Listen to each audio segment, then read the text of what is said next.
in the video yesterday, I am going to try to get a hold of a mic that I can wear on my shirt so that hopefully you can hear what I'm saying while I'm working the dog. I do talk to him quite a bit, so I'm not silent.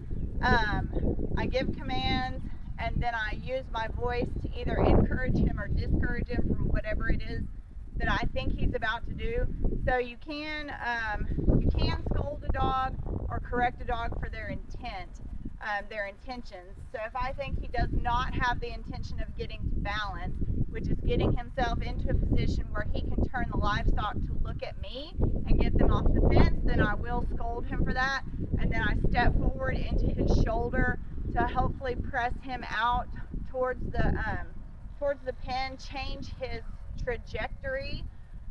So a lot of times people think come by and away is just a direction.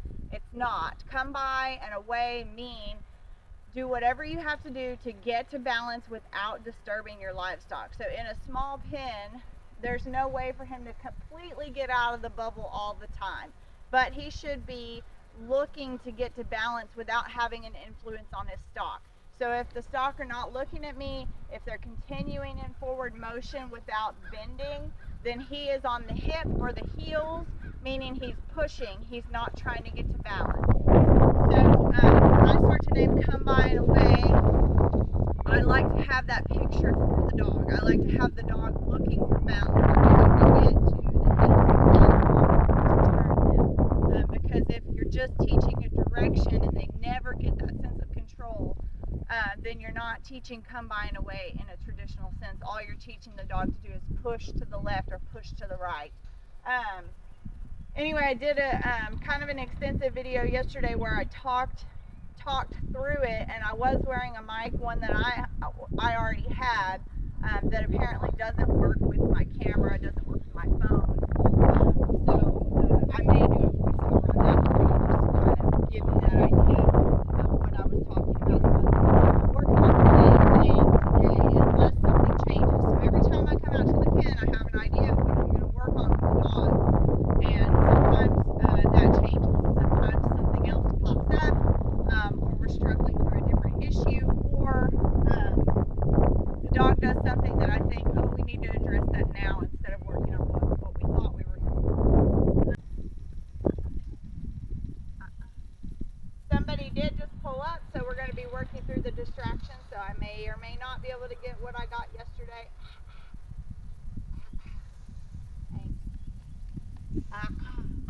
So just because he didn't get up and leave or go investigate doesn't mean I can't scold him. So that's what I mean about intent.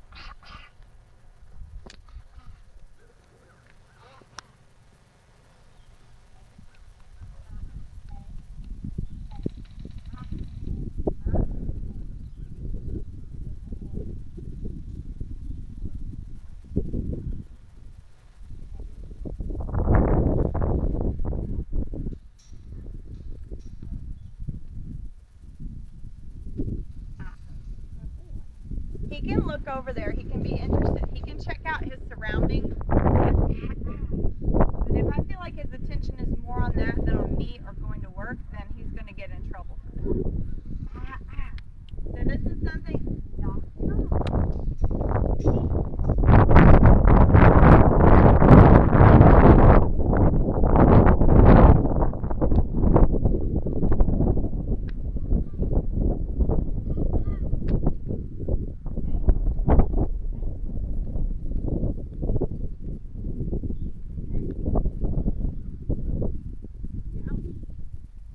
This is something that would help you immensely with your mules. So there are going to be signs that he's leaning into or going to do the behavior that he does with the mules when you get to commanding them.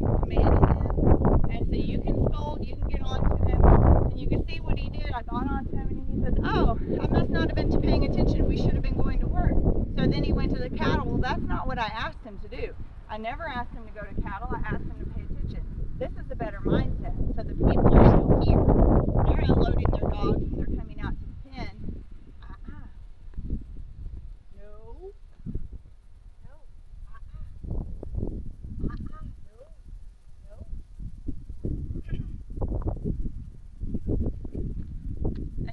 same thing as if he messes up on your livestock. What I do is I verbally scold him and I walk between him and the thing that he wants, and then I kind of continue with the pressure until nope, until I get the reaction that I want, and I have to repeat. It's not a big deal, okay? That's just how they learn, right? Repetition. But basically, he kind of zoned out. He zoned into what he was thinking about, and then whenever he felt pressure from me, he immediately thought, oh, I must have been supposed to be working. But that means he's still not in the right mindset to go to work, so I can't let him go to work like that. So that's why I continued and walked between him and the cattle, got him stopped, and got him redirected.